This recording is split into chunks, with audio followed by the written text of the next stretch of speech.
Well, it's just past 8 o'clock, so greetings to everyone joining the call live. And we hope that we'll get plenty of play on this from the recorded version as well. We are now a matter of hours away from the opening game, which is an exciting time for everyone. And of course, we definitely want to be ready from that first free kick in terms of our preparation and ready for anything that they throw at us. So a cleanup from last week. We well, maybe a couple weeks ago when we were dealing with kicks, we didn't talk about scoring kicks. Now, scoring kicks are fairly easy when they're standard. You know, we've got two under the uprights, uh, and then the side judge is in as a double umpire on the strong side. So that should not be problematic for us. Where we need to spend some time, though, is on the muddle huddle or the swinging gate. And the first thing that I want to make clear is that we should not be surprised when a scoring team comes out in some formation other than the standard scrimmage kick. We've just got to be better than that. And the way we're going to be better than that is for everyone on the crew to be alert. This most involves the two deep judges, the field judge and the side judge. So rather than the field judge sprinting in to the upright on his or her side of the field and the side judge immediately sprinting in to be the double umpire, let's pause and see what happens in terms of the transition of the teams, the players coming onto the field. Um, so from our scouting, we should know the number of the kicker and the holder. And the short wings on the scoring team side, along with the referees, should be looking to see if we have one or more of those numbers coming into the game. And then with 020, we should be communicating to the whole crew what we have. Now, even if we have the kicker and the holder coming into the game, that doesn't automatically mean that they're going to run up to the standard scoring kick formation. They may come out in some formation other than that. So we still need to pause. Those field judge, side judges need to pause, wait and see how they're going to align. There'll be plenty of time to come in and get to our positions if we'll just wait and see what they do with the formation. Okay.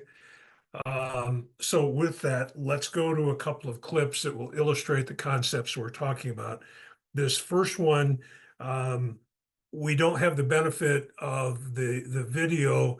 Well, it starts a little bit late, but as you can see, we have kicker and holder in the game, but they started out, the holder is in the standard shotgun formation, maybe a little bit deep. But now we're going to shift to that position. But as you can see, the side judge is already in the middle, assuming that we're going to get the standard scoring kick.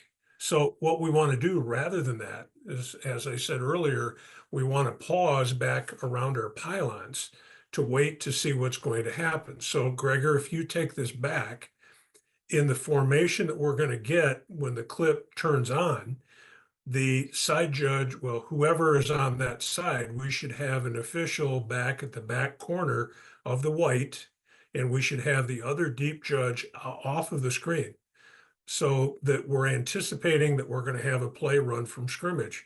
As you can see, the time that it takes to shift to this position provides plenty of opportunity for us to come in. All right, but we are not going to assume that kick is that we're going to end up with a kick. Worst case scenario is that we snap with double umpire and we have something that goes to the back corner of the end zone and we're not prepared to deal with it. Or that we have an OPI or a potential OPI and we don't have the personnel out there to make a good decision. So that should deal with that portion of it. And again, we'll have plenty of time to get into position as we are here. Now, I would also comment that the side judge is pretty close. We want the side judge to be approximately 7 yards off the ball, which should put him or her approximately midway in the end zone. And the reason for that is if you get up there too tight, it's more difficult for you to see pull and shoot situations. So, and this becomes a standard kick and they just kick it away. We just were ill prepared in terms if they did something other than the standard kick. Questions on this first clip? Focus should be on the line of scrimmage official and the referee looking for the numbers of the players that we've identified from our scouting that will be kicker and holder on the play and get everyone's attention, particularly if we don't have those numbers. All right, let's go to the next clip, which is MHSA football officials from last year. This one and there you go. All right, now, first of all, and I should have mentioned this on the first clip, when teams start in a non-scrimmage kick formation, now you can go to the book and confirm what that is, but when they start in a non-scrimmage kick formation, they don't get the benefit of numbering exceptions. So if, and again, I should have covered this on the first clip, if we have bad numbers in there and they run that play from the first clip, we should have a foul for illegal formation because we didn't have enough 50 through 79s in the game. All right, so here they start out in something other than a standard scrimmage kick formation. So now they have to meet all of the requirements of any other play from scrimmage that we're going to run throughout the game. And in this particular case, we have a number of players that are in eligible positions. So if you count up the number of backs, you can see that we have more than 4. So the onus is on the offense when they're going to run something, especially when they're going to run something special. So they have to be 100% legal in every regard. No more than 4 players in the backfield, everyone on the line, the numbering exceptions or the non-numbering exceptions. And what we end up here is a 2-point conversion that's run, and there are several fouls that don't get called here, including ineligibles downfield, not enough people on the line, et cetera, et cetera. We just have to be alert to this. And it's one of the reasons why when we're running a muddle huddle that we want the side judge over with the muddle. The umpire is going to stay with the snapper. So the side judge needs to go over there, and side judge needs to understand that when they're in a non-scrimmage kick formation like we are here, we have to have 550 through 79 numbers or we got a problem. Doesn't matter what they run from scrimmage, they foul. So this is where we have to have our preparation ahead of time. And it's probably one of those things that we need, no, it is one of those things we need to cover before the season starts. And then periodically during the year, continue to review it because we never know what team is going to pull that out and when they're going to do it. You know, sometimes teams will run out the muddle to see how the defense is going to respond to it. To determine, and if they get the right advantage, they may run the first time that they show the formation. On the other hand, they may shift in and save it for a time later in the game. But in this particular case, I believe this was the first time that this formation was revealed to Team B and also to us. So we have to be prepared as if it's going to happen at any point during the game, whether it's the first scoring play or the play that's going to decide the game going for 2 or a tie for 1. Hopefully that is helpful to you in terms of how we should be thinking about muddle huddles. But just like in short kicks, we have to communicate and we have to be prepared in the event that it comes at any point in the game. So, are there questions about that? Sure, Rich. I just got one about what all the flags you would throw on this. Um, so it looked like we had 56 over here down the field blocking in the end zone while the pass was in flight. You right? got OPI on that. Yep, I mean, you also have an eligible downfield then. that's correct. So can you talk a little bit just quickly about 56 here is lined up in the backfield. So let's say they did have the correct numbers on the line. What is 56 allowed to do, if anything? Well, 56, um, now, okay, Federation guys, check me on this, but if 56 is ineligible by position or by number, so therefore, if he goes more than 2 yards downfield, he's fouled for ineligible downfield. And clearly, he can't touch or be first to touch a forward pass. And then we get into the other things, like, for instance, uh, is he blocking in the close enough to the area to be considered OPI? And in this particular play, I would say yes, he is. Okay, goes Great. downfield, blocks, and then we've got a pass that's thrown pretty much right behind him. So you've got What at least three fouls there: formation, ineligible downfield, um, and OPI. Looks like Nat. Go ahead. the receiver, number 33, I can't tell if he was covered or not, but he was also the center. That's the guy right there. 33 catches the ball and he's the center, but I can't tell if he's covered or not. Well, and that gets back to the whole notion of the formation. If 33 is an eligible receiver, he's got a good number on, and if he is on the end of the line, then yes, he is an eligible receiver. Um, and then that depends on what you do with 9, whether you put him on the line or not. Um, Right. That's why I'm saying I can't tell it. And mhm, during the game, I wouldn't be able to tell you if he was on the line. I'd have to mhm, rely on the short wing to tell me whether or not he was on the line of scrimmage. right.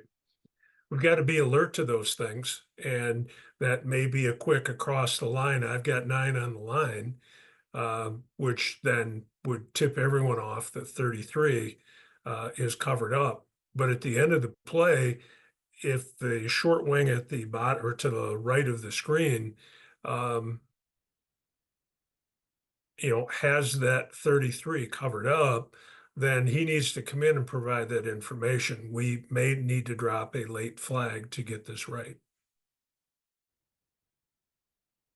But, and not to criticize the crew, and you've heard me at nauseum talk about the fact that we're not going to rip each other, we're going to support each other. I would just say that any crew at any level, whether it's 5, 7, 4, whatever it turns out to be, we have got to be thinking right along with the teams and to make sure that our alertness allows us to make the observations that we need to. Um, and again, the scrutiny on trick plays is the highest that we can possibly provide. Um, they have to be 100% legal in every way. Any other questions? Okay. If we have some that come up during the year, we will continue to talk about them and bring them out for everyone's benefit. So what we're going to do, first of all, uh, I'm going to share my screen here. Well, first of all, most of our work as a crew is spent in scrimmage plays. So the first thing we have to do, of course, before we do anything else with a live ball situation is to complete the previous play with great dead ball officiating and then perform all of the pre-snap mechanic functions that put us ready for the next play. In the case of back judges, we want you 25 to 27, depending on the depth of your deep wings, and also what you've scouted with your teams, field positions, game score situation, and so on. In the center of the field, we do not slant. We do not shade all the way to hash marks. And the reason for that is that oftentimes throws come back to the other side of the field, and we've got to be prepared to handle those things wherever they happen in the middle of the field. If you're a short or deep wing, I'm suggesting a scissors stance, knees bent, slightly bent, athletic position, wide perspective, and avoid backpedaling, which we'll get to a little bit later. The bottom line here from the deep three perspective is that we got to lead plays. Basketball analogy, we have to have a lead official at the baseline, stationary, ready to go to handle plays coming to the basket. All right, so if we're going to perform these duties, it's essential that we have a proper cushion. Remember, distance is your friend. Make sure that your cushion permits you to see through players and avoid straight line. Now, once we get to the goal line, sometimes that happens and there's nothing we can do about it, and we have to rely on the help of other people on the crew. When possible, we want to be stationary, especially getting to the goal line quick enough that we can be at our spot in the event that we have a diamond cutter right at the pylon. And here are two examples of why we need to be near the goal line. You know, this guy is going to get hit. He's diving for that pylon. We need to back up so that we get a good view of what happens with the football as it relates to the pylon. And here is the runner out of bounds. When he hits the ground, where's the ball? And unless we have goal line extended, it's going to be really hard for us to make an accurate decision. And quite frankly, that's the whole purpose. When our mechanics are strong, our accuracy in every phase of the game goes way up. First of all, our foul selection becomes much, much better because we're seeing through players. We can make good choices there. We can also make good choices on catch, no catch, because we have the proper cushion to be able to see things and help brother or sister officials as necessary. And we also, as previously mentioned, have the opportunity to be really strong at the goal line pylon. All right, so reading and reacting. You've heard me talk about this ad nauseum over the last few years. And as I said at the beginning of this training series, we were really going to hone in on reading and reacting this year so that we'll do a better job than we have in the past. It's really the key to what we do as a deep three is that we have to be able to read the players, to know when it's time to begin our retreat, when it's time to transition to a full commitment to our retreat. So we're going to emphasize the proper techniques as previously mentioned in the other slide. We don't want to backpedal. We don't want to backpedal, at least as a field judge, side judge. Back judges get a little more discretion, but someone that loves their back pedal eventually is going to get burned, particularly as a back judge. So make sure that you make that commitment early so that players don't get up on you. Our sight lines need to include being able to see the runner and the quarterback, in addition to the players that are our initial responsibility and in our zone, in that immediate zone area that will either at the time or eventually become the point of attack. And when necessary, make that full commitment to retaining the cushion based on the speed of the players. Now, what I'm emphasizing here with this illustration on the bottom left is that while your key may well not drive you off of the line of scrimmage initially, you need to be aware that players may be coming from the other side of the field that could challenge you deep. So if you're the deep wing or the back judge on the left side of this this picture on the lower left, you've got to be prepared for these players at the top of this picture to challenge you coming cross field. So don't get fooled by a short pattern over here by your receiver. In fact, that should be a tip off that you may well be challenged deep. On this illustration, we've got two jobs to do. First of all, we need to officiate this block and know whether it's point of attack or not. as it relates to this runner. Now, in this particular case, pretty obvious, this is point of attack. Is this contact legal? If there is restriction, is it material in terms of taking something away from this runner or from this player to make a tackle on the runner? Also, all those things are considerations that have to be made. All right, when you're driven off your spot, we're reviewing here a bit that we're not backpedaling as deep wings. Back judges may start with a backpedal or two, but then should be prepared to transition. And as previously mentioned, a very common mistake is for back judges to backpedal too long. As players progress downfield, we need to remain in the white. If you're a field judge, side judge, back judge is going to remain in the middle of the field, certainly within the hashes. Previously mentioned, players slanting from the other side of the field. We also make a frequent mistake as a deep three that we think that we have enough of a cushion and either we slow down or we come to a stop, and then we realize that no, the players are actually quicker than we thought, or maybe a runner stays in bounds when we thought he was going to be driven out of bounds. We have to respect our cushion, and it's always easy to stop. And with distance being your friend, even if you're a little bit deeper than ideal, you're going to be better off than if you're too close. All right. So again, back to our discussion in terms of how plays are coming downfield. A skill that we need to develop as a deep three is the use of our vision. And in the case of field judge, side judge, you want to put your widest threat on your outside eye, which then opens the field to you with players coming from other positions more towards the center of the field. In the case of back judges, same thing. We don't necessarily need your nose on what you consider to be your key.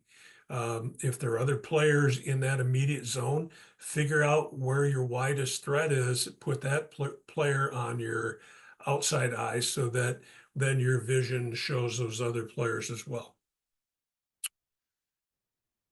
All right, so we have to multitask. In addition to keeping our cushion, we also need to referee the point of attack. And the only way we're going to be able to do that is if we have proper cushion, our vision angles are correct, or at least attempting to keep that widest threat on our outside eye, and then our ability to read and react when the time comes. Now, what's being illustrated here is that this may be a restriction, material restriction by this receiver.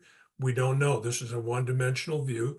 But we need also to be able to make sure that if this runner breaks it, whether we have a foul or not, that we remain ahead of this run. All right, goal line. Most important line on the field. We need to make sure that we know how quickly we're going to get to that goal line. And part of your pre-snap routine is to know how many big lines it'll take you to get to the goal line. If you're starting at the 20, the answer to that is 3.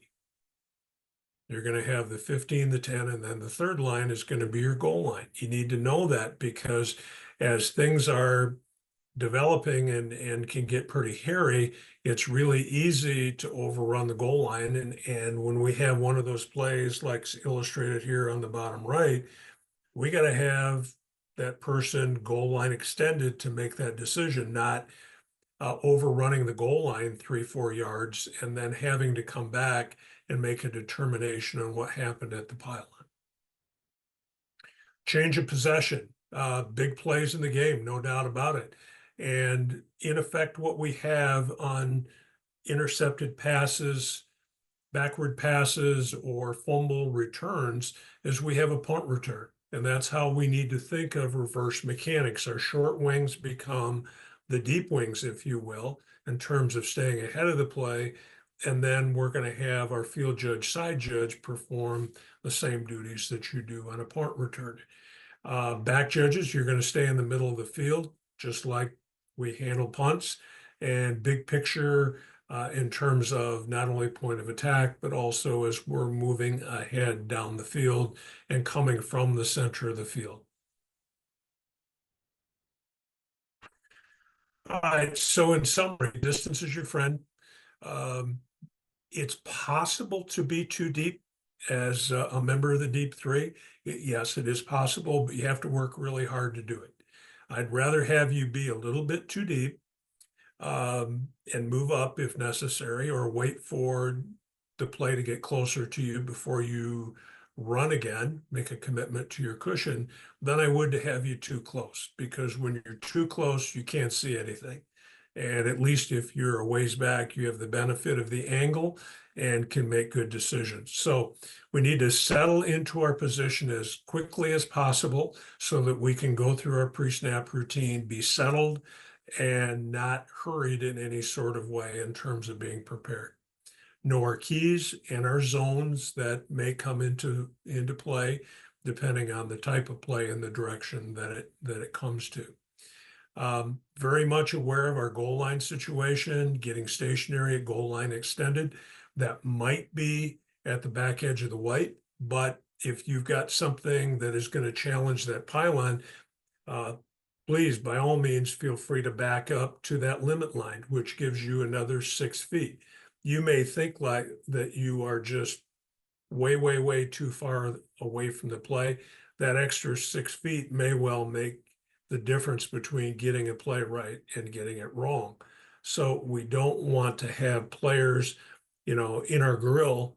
And the way we avoid doing that is to make sure that we have plenty of room at the goal line. We have to finish plays. We need to make sure that we keep people players within our visual field, and that we not react too quickly, like coming up too quickly as a deep wing or a back judge because a play ends up out of bounds.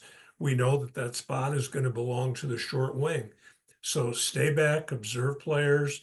If necessary, go out of bounds, like if the runner goes into the opponent's bench, or if you have multiple players out of bounds, then we're going to make that commitment to go out of bounds. We talked about the ball mechanics earlier in the summer. Back judges, if you see that your deep wing has made a commitment going out of bounds with players, it means you got to broaden your vision and pick up his or her back in that immediate zone where players are pursuing from behind, because that's where we're going to end up with problems. Okay, that's the end of the PowerPoint. We have a number of clips that are going to illustrate important points, but we will get to that in the last 5 minutes or so. So we got probably about 25 minutes to look at plays, and is our custom, we're going to move quickly through plays because we're looking to illustrate a particular concept, not necessarily get hung up on the result of the play. If you do have a question, please put it in the chat and Gregor will let me know about it. I know this first clip is going to deal with our goal line pylon. Now, first of all, notice that the deep wing at the top of the screen, if you can back that up, Gregor, that bounced on us here. Number one, we're beyond the goal line. And what I suspect is happening here is that this deep wing is confused with the punt mechanic, where we start at an angle behind the pylon in the event that the punt in the air challenges the pylon. That only applies to punts, and it only applies to those on the fly that's going to challenge the pylon. So in this particular case, we're probably a yard too deep. And you can see that we start moving away from the goal line and drifting. Now, we eventually get to the right position because this pass challenges the back third of the end zone. So the field judge or side judge is correct leaving the goal line, but he leaves it too soon. You can see he's starting to back up. We can't anticipate that that's where the ball is going to go. Now, again, this ends up the back third. So all's well that ends well, but it was not properly mechanically handled and something that we need to clean up. All right, next clip. This also is going to involve the goal line in terms of our mechanics. Now you can see, and this was a clip that we used in pre-snap. You can see that our deep wing at the top of the screen, we're about to have the snap go, and we are not even back close to where we need to be to start our position. So something went awry here. Either we put this ball in play too quickly, or the deep wing was attending to something that maybe should have necessitated us stopping the snap and resetting to get it straight, whether it's down, distance, clock, whatever it happens to be. But we cannot go about our business in this way. You've got to be settled into your position, knowing your keys, et cetera, et cetera. And that didn't happen in this particular play. Now we're going to end up with our goal line challenge. So go ahead and run it, Gregor.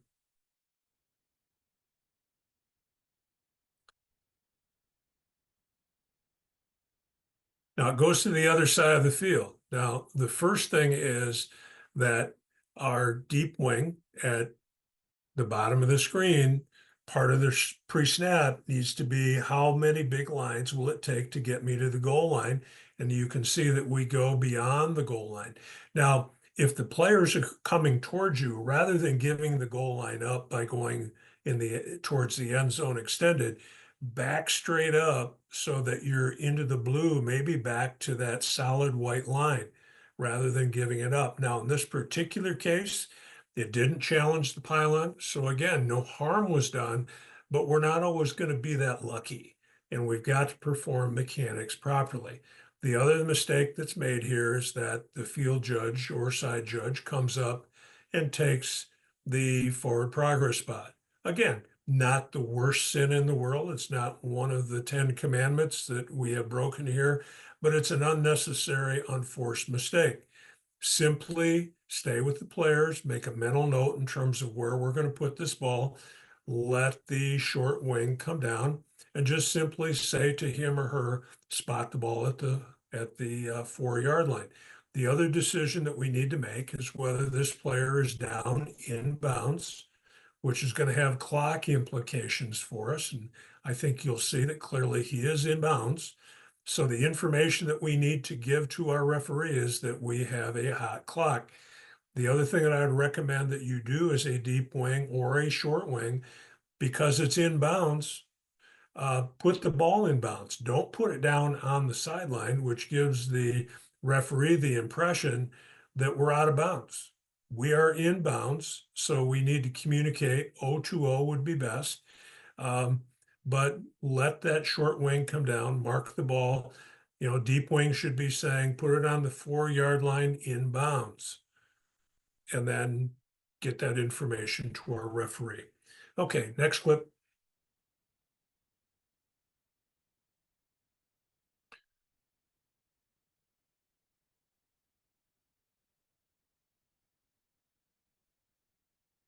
All right, we've got pretty standard play here at the goal line.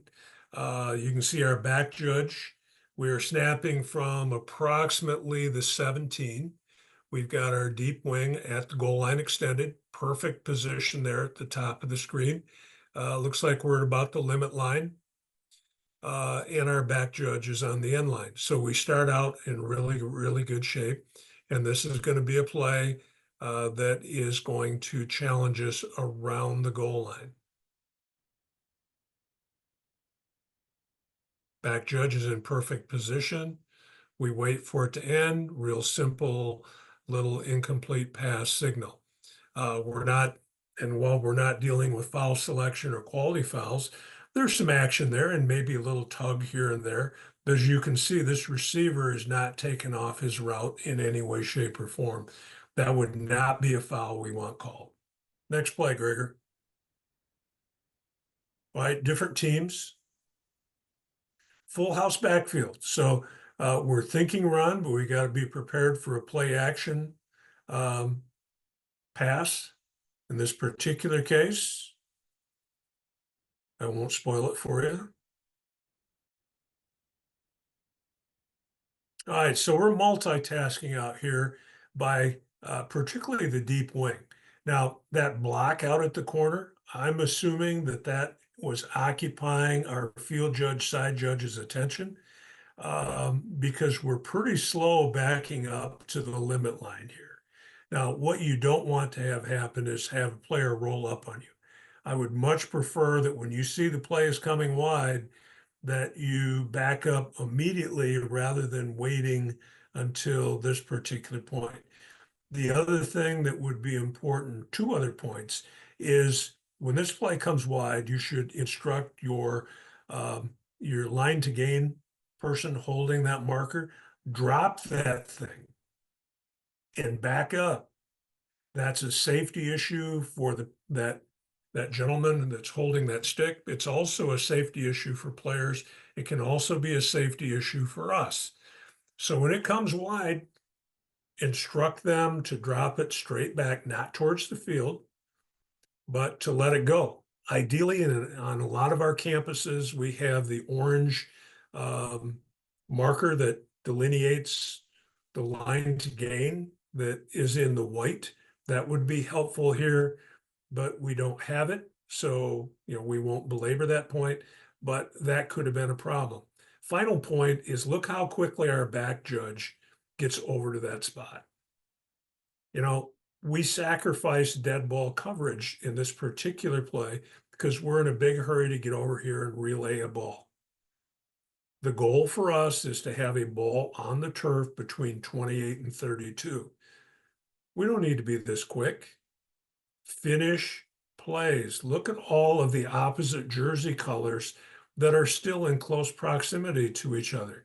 Had that player run through 3 or 4 defensive players at the end of this play, and we're hurrying a ball into the hash. Unnecessarily so. Back judges, stay on your end line. I wouldn't come any further than what would be the hash mark extended unless you've got an obvious problem that you're coming to deal with. Here, much, much too quick. Okay, next clip.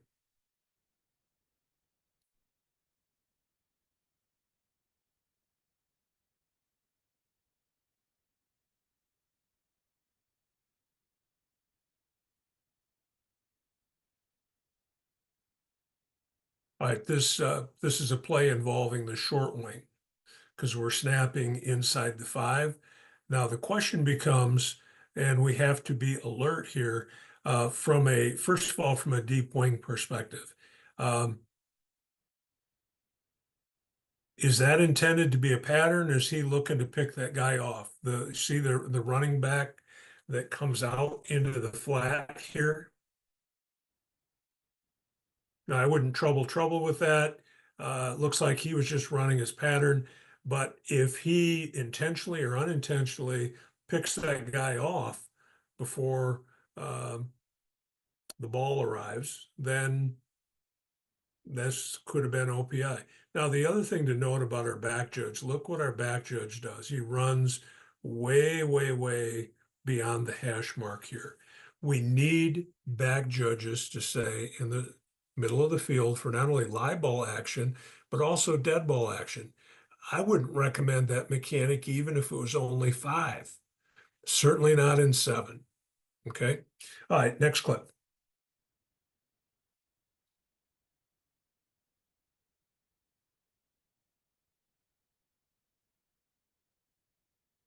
Full house.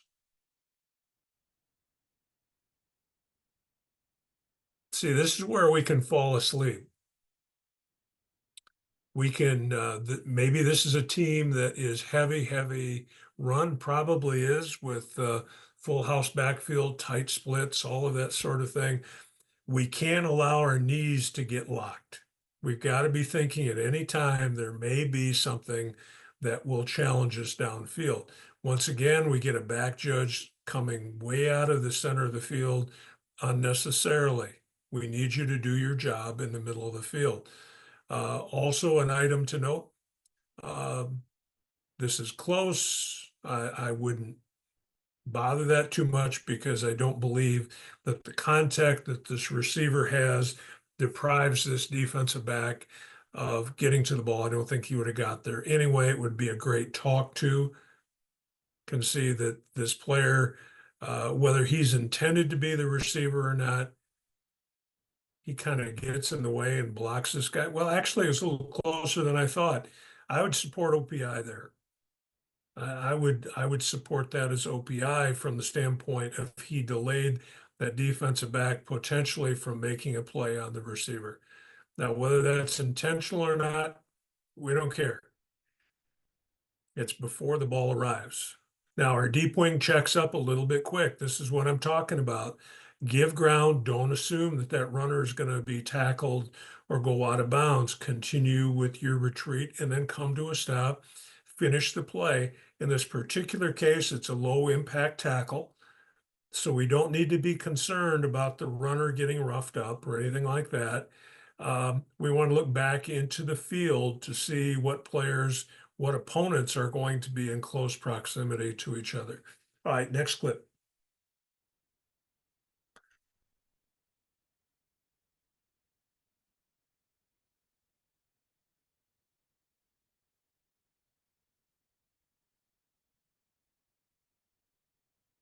Okay, we're going to get off the back judge here, but I appreciate the hustle of this back judge. I really do. But sometimes you can hustle yourself right out of helping the crew. And that's the case here. You can see we're on the run while assuming that that player is going to go, that pass is going to go to that side of the field. You've got two other very capable individuals that are officiating that side of the field. All right, so let's look at this formation here. And what we're going to end up with, well, the primary point that I want to make, Gregor, highlight the wing back that is next to the right tackle or behind the right tackle. All right, this individual right here, we need to know whether this player is getting a piece of the tackle or whether he is all the way wider than that tackle, because that's going to have a factor in terms of who has who. If he is inside of the tackle, then he's going to belong to the short wing, which then means that our deep wing and our back judge are going to have numbers 1 and 2, the widest going to the deep wing and the back judge with the second guy in. Now, there's only one guy that's pressed here, and that's the one, and that's a marginal press. He's not right up on the line of scrimmage. So we can pretty quickly stay in our zones as opposed, particularly if you're the back judge here. Now, at the top of the screen, you should know by pre-snap that this is a fade alert, that we may well have something that's going to go deep. Now, if you remember this clip from a couple other uses that we got out of it, there's going to be some hand fighting up here at the top of the screen. Nothing rises to the level of a foul, but it's understandable why that would occupy the deep wing at the top of the screen. Okay, go ahead and run it.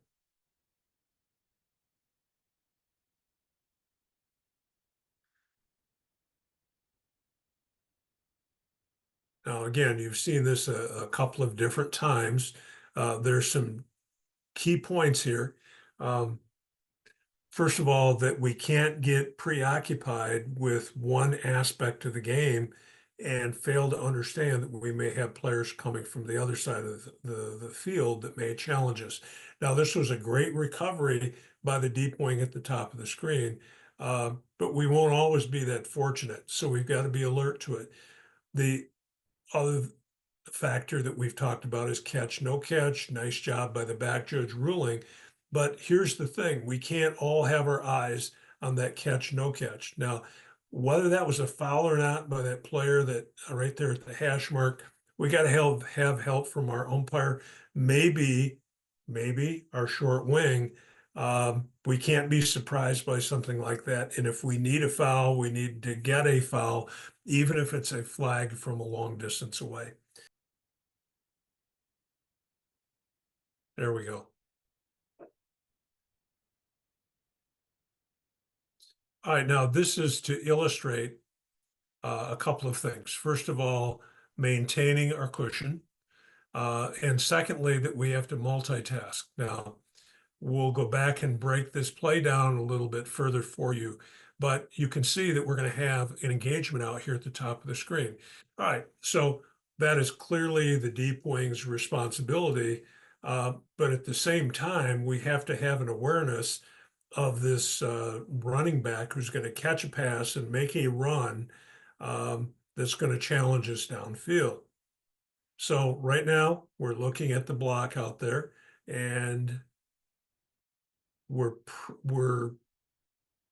in pretty good position at this point, but whether we're delayed because we run into people on the sideline, or we just didn't react quick enough, or maybe we weren't shuffling with the scissor stance, regardless of why, we did not cover this play well at the goal line. In my opinion, this should have been a sideline interference foul on the defense's Team B's sideline, because you get personnel that's clearly out of the coach's box. And when we run into people in the white, particularly when it affects our ability to cover a play, that has to be dealt with. And this should have been dealt with a flag. Yeah, we get all gummed up over there. So not only are we behind this play, but we get distracted. All right, next clip. Should be number 19.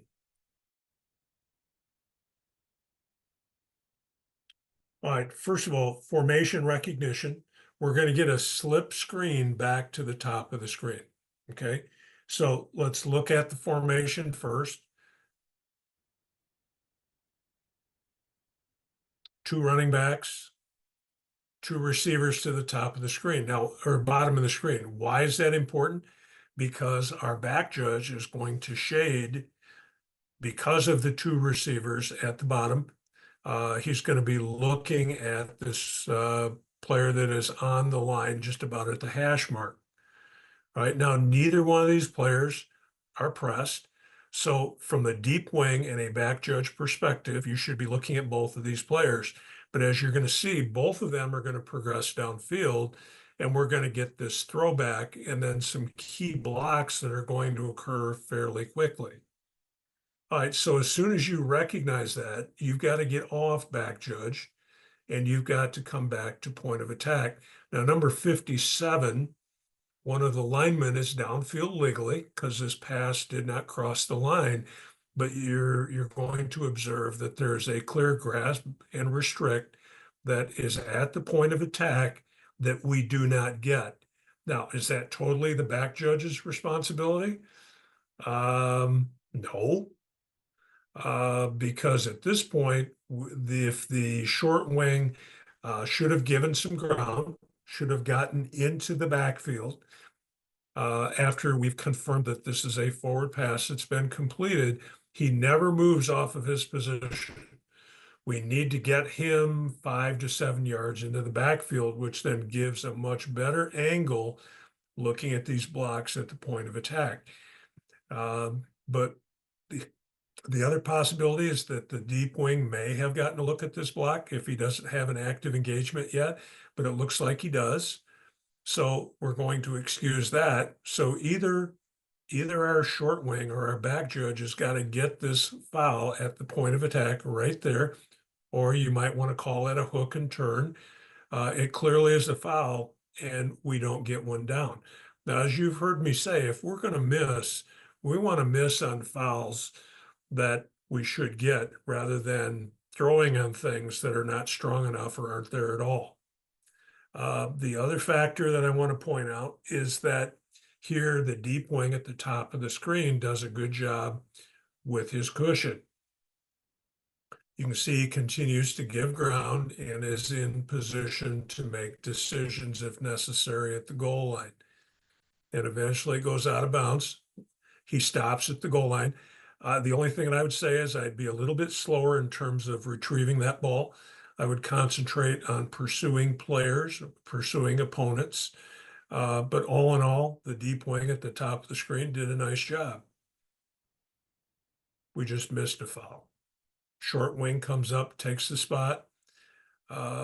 So good clip to look at. All right, next clip. Is this 26, Gregor? Yep, 26. All right, this is going to be the classic read and react. So back that up a little bit. Go all the way back to the snap. All right, so from a deep three perspective, we're looking at this and we're thinking, oh, okay, this is going to be a run and this guy's going to get tackled somewhere around the linebackers. It looks like a pretty standard dive play into the line that is going to net 5 to 7 yards. But if we have our knees locked, our feet are set in concrete, well, let it run. And again, we've all made these mistakes. I have as well. I've assumed that this runner is going to get stopped, and all of a sudden, oh boy, and we're off to the races. I don't know what we're putting away in our pocket there. Maybe that was part of the problem, that we were distracted with a beanbag that we had down after a punt. Who knows what it was?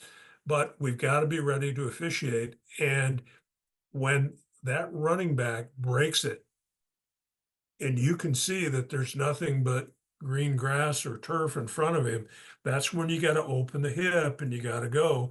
We want the shoulder square to the sideline, and we want you turned at the torso so that you're looking back at the players.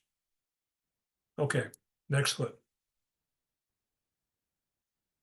Should be 146. All right, Yep. we're gonna get a double here if this is 146. But then we get motion out of the double. See, the tight end was over there making it a double. So that changes everything. All right. Let's say that the back judge was shading towards the top of the screen because that's where the line judge is. As soon as that player goes in motion, that's off. Now he's going to shift back to the bottom of the screen because the motion man is going to belong to the short wing. And then the deep wing obviously is going to have the tight end. And we need the back judge over here at the bottom of the screen. Now, the other thing to keep in mind is that the guy that goes in motion doesn't really get set. He may have paused for a brief second, which is legal. But if we're going to count him in the formation, he's got to be clearly set. And there, obviously, he was not. So that player is going to belong to the short wing because he crossed the snapper. He's going to belong to the short wing at the bottom of the screen. So from a deep three perspective, we're not counting him in terms of being our initial responsibility. He may come into our zone, but that we know or should know that the short wing is going to have this player in motion, at least initially. And he does go downfield, gets kind of hung up with the umpire. Now, our deep wing, for some reason, probably assuming this runner is going to be driven out of bounds, does not continue with the retreat. Gets past. Now, the goal line is not threatened. Again, good fortune, but it's not always going to be that way. We've got to perform mechanics properly to ensure that we have our responsibilities covered. Yeah, see, he thinks he's going to go out of bounds, and then I guess not. So we've got to learn from each other's mistakes. All right, we're 8:57. So a lot more video that we could have looked at. We've just got to do a great job with our preparation. We've got to understand as a deep three. Gregory, you can stop the video.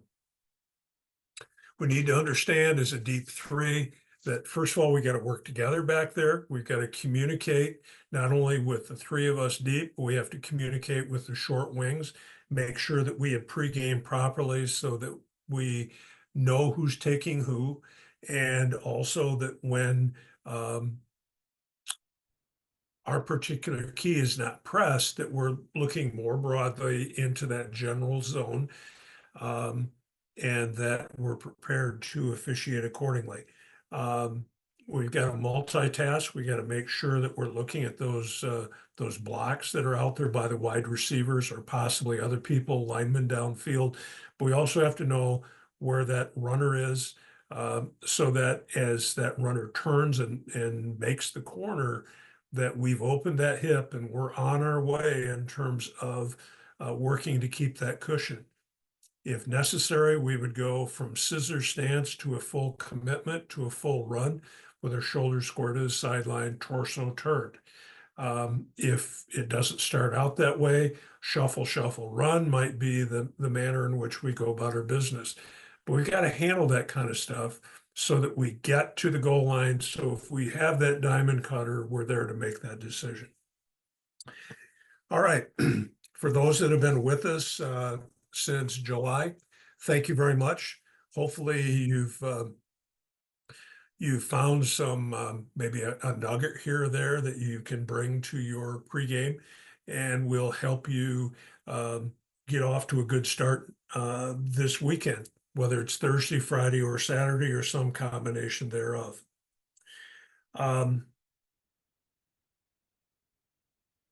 As we prepare for our teams, we're not going to have video because they haven't played a game yet, but we should know something about the teams just from previous years, and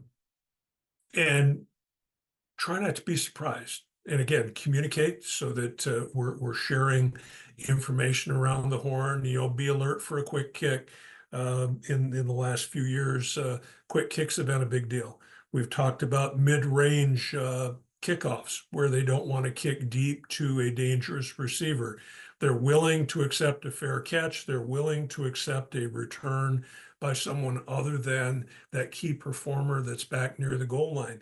We got to be prepared to handle those kinds of things. Think about gadget plays. Try not to be surprised. Think along with the teams. Now, they may pull out a gadget play, the first play from scrimmage. So we've got to be prepared for that, just like we have to be prepared for a short kick on the opening kickoff. So try not to be flat-footed. Be alert. If something doesn't feel right to you, it's probably not. So be alert. Like all of a sudden, if your receiver on your side of the field pretty much gives up, could be a fake, and then it's going to go and they're going to throw it to him. But more than likely, that probably means you've got action going the other way. So just be alert and have fun with these games this weekend, which leads me into what we're going to do moving forward into the regular season. Our regular meeting date will be Monday night at 7 o'clock. Now, the first Monday of the regular season is Labor Day.